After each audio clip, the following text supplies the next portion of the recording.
élections. Nous avons fait campagne partout. Et lorsque les résultats, on a commencé d'abord par les tendances et après les résultats proclamés par la CENI, nous constatons qu'au regard de ce que nous avons vécu en tant que candidat, en tant que candidat, en tant que chef de parti, ce que nos militants, nos candidats, nos militants ont vécu sur le terrain, nos délégués ont vécu sur le terrain, je vous assure honnêtement que on ne peut pas appeler ça une élection dans un pays normal. Vous êtes des journalistes, vous savez mieux que moi la situation partout. Mais on n'est pas des plaisantins pour venir devant vous et inventer des choses parce que nous avons échoué. Si nous avons participé à des élections et que nous n'avons pas nous-mêmes, pas un manque de stratégie, etc., nous n'avons pas su convaincre les électeurs, on comprendra, oui, on n'a pas fait du travail. On se donnera un rendez-vous dans quelques années pour mieux faire. Mais lorsque vous allez à des compétitions, vous avez des partenaires en face qui ont les moyens, c'est vrai, on le reconnaît, des moyens d'État. Mais qu'ils utilisent seulement ces moyens d'État pour gagner, je peux encore comprendre.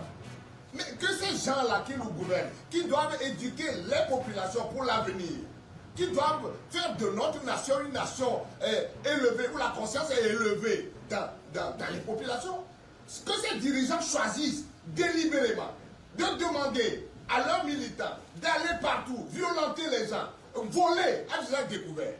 Mais vous les appelez dirigeants et vous appelez ça des élections? Quand un dirigeant prend le pouvoir, il prend l'engagement de construire une nation, d'élever la nation à un niveau de conscience donné pour que, comparé à d'autres nations, on dise demain, ah, ça c'est une nation qui est en train de naître. Mais lorsque les dirigeants décident d'assombrir tout le monde, d'apprendre aux gens à faire du gangstérisme, à faire de la voyoucratie, mais ils deviennent eux-mêmes des voyous. S'ils se comportent comme ça, ils sont eux-mêmes des voyous.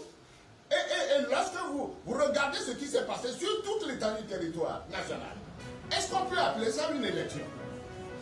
Alors c'est pour ça que nous disons, bon, ils ont proclamé des résultats, et ils peuvent dire oui, nous avons gagné, etc. Mais je ne suis pas sûr qu'ils peuvent s'en glorifier. Parce que ce qui me surprend, moi, tous ceux qui font ça, c'est des pères de famille. Ils ont des enfants. Mais je me demande ce qu'ils disent à leurs enfants à la maison. Je ne sais pas quelle éducation ils donnent à leurs enfants à la maison. Parce que pour une volonté de gagner, mais s'ils sont prêts à tout faire, j'avoue que ça, là, ça devient compliqué. Ça devient compliqué. Et c'est pour ça que nous disons, au regard des analyses, nous avons cité toute une litanie de fraudes. Et je répondais tout à l'heure à la question, aux questions qui nous ont demandé de faire des précisions, on vous donnera les précisions. Mais de gauche, nous disons, nous ne pouvons pas accepter ce qui est proclamé là comme résultat d'une élection normale.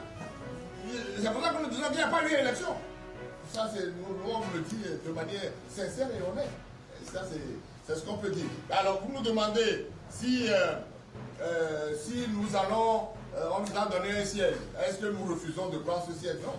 C'est-à-dire que la décision allant dans ce sens ou non, mais ce n'est pas le FDSE qui la prendra. Nous allons nous concerter avec les autres pour savoir qu'est-ce que nous faisons. Donc cette décision-là, ça va être une décision de toute l'opposition, dans son ensemble, pour savoir qu'est-ce que nous faisons de ce qu'ils nous ont attribué comme résultat. Voilà, moi, c'est ce que je peux vous dire. Voilà. Est-ce que nous allons faire des recours? Ça, c'est revenu dans plusieurs questions, d'autres questions aussi, nous allons faire des recours. C'est-à-dire que ces gars-là, ils ont fait le choix d'humilier. Ils ont fait le choix d'humilier. Non seulement ils ont fait ce qu'ils doivent faire pour qu'on nous perçoive comme une opposition inexistante, et en même temps, parce que ce que moi j'ai vu de la CENI, de notre CENI là qui dit avoir organisé les élections et qui dit être une CENI indépendante entre guillemets, je ne sais pas ce que les autres institutions de la République impliquées dans cette élection feront mieux. On se pose la question. C'est vrai que nous-mêmes on est en train de s'interroger, est-ce qu'on doit faire des recours? Oui, le recours peut-être qui est le plus normal à faire, c'est l'absence de logo sur la liste des élections. Et ça aussi, une question, quelqu'un me l'a demandé.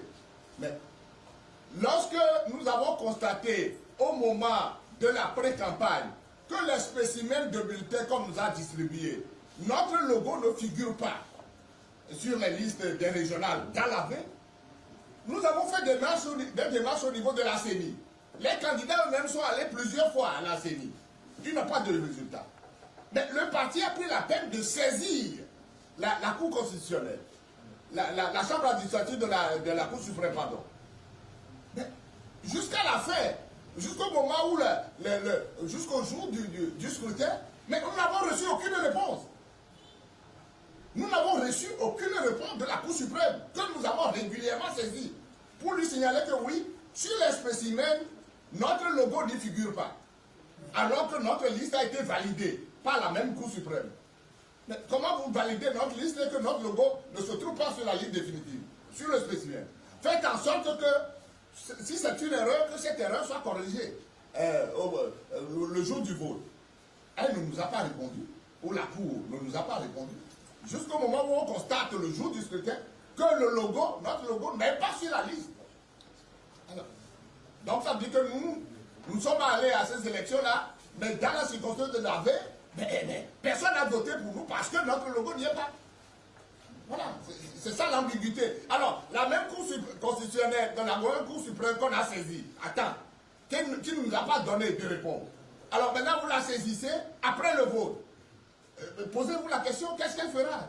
Quelle réponse elle nous apportera? Bon, les gens nous demandent, on le fera pour la forme. Mais je sais que vous le savez mieux que moi, que tous les recours que nous avons faits contre des situations anormales dans ce pays pour des élections truquées, la Cour constitutionnelle et autres ne nous ont jamais donné de réponse. Ils vont aller faire leur verbiage là-bas et vous dire oui, en contenant de ceci, et puis à la fin dire, même s'il y a eu irrégularité, ça n'affecte pas sérieusement le machin et tout ça, et puis c'est fini. Alors vous allez subir une double humiliation. Non seulement ils vous ont humilié par la fraude massive dont on vient de parler, vous allez leur donner l'occasion de se vanter de connaître le droit, et en vous disant oui, au terme de ceci, bon, vous n'avez pas raison. Pour ça, nous réfléchissons, pour savoir si nous allons leur offrir encore une deuxième occasion pour nous humilier une seconde fois. Voilà, c'est la question. Nous n'avons pas pris de décision pour le moment sur cette question. Alors, les localités dans lesquelles les actes dont nous parlons sont passés, mais il y en a partout. Mais les localités que je connais le mieux, je prends le Vaud, ça je connais. On a cité des villages. Je vous ai donné le village de Pédi dans le canton de Dagati. Dans ce village, nos délégués, on leur a donné des consignes d'être présents dans le bureau de vote au plus tard à 6h30. Mais à 6h30, lorsque les délégués se sont présentés, ils ont vu que les urnes étaient déjà remplies aux 2/3. Mais qui a voté? Qui a rempli les urnes? On interroge celui qui est président, enfin qui est comment vous appelez ça? Le président du bureau de vote. Il balbutie un truc et puis après on nous dit, c'est le chef qui est venu pour dire, mais comme les gens vont aller au champ, on leur a donné l'occasion de voter avant d'aller au champ. Et qui est là? Alors qu'au moment où on est allé, on n'a vu personne. Si au moins les gens avaient rempli, dans le bureau de vote, il y avait eu un fil de gens qui voulaient voter, on peut comprendre, oui, peut-être qu'ils sont venus plus tôt. Mais il n'y avait personne, mais les urnes étaient déjà aux 2/3 remplies.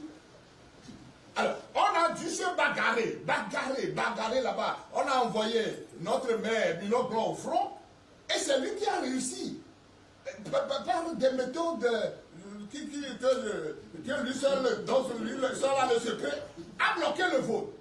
Vous avez vu des vidéos qui ont circulé. Donc, on a ramassé, il a réussi à faire ramasser ces bulletins-là, et qu'on a empaquetés dans des trucs qu'ils ont apportés. On a dit de les détruire. Ils ont dit non. Alors, qu'est-ce qu'on va en faire? Ils disent on va l'emporter et après on fera un rapport.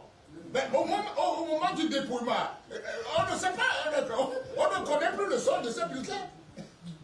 On On ne connaît plus le sort de ces bulletins. Dans d'autres endroits, à Djorougou, à Mamissi, j'ai appelé moi-même le président de la CENI. Il dit qu'il va se rendre sur les lieux. Et il s'est déplacé pour aller là-bas à Djorougou et où. Mais les gens ont dit, mais lorsqu'il est venu, il a constaté que les gens ont rempli les urnes avant son arrivée. Il a regardé, il dit oui, il demande au président du bureau de vote là, de faire le constat et de continuer à voter. Et après, on fera un rapport. En mettant dedans, sur ce qui est illégal, bizarre là, on dit, mais on a rempli, mais continuez à voter, et après, le reste, on verra. C'est quoi cette affaire? C'est quoi cette affaire? C'est ça que vous appelez des élections? C'est ça que vous appelez des élections? Moi, je ne sais pas quelle meilleure preuve on peut vous apporter. Il y en a partout, et tout le monde sait.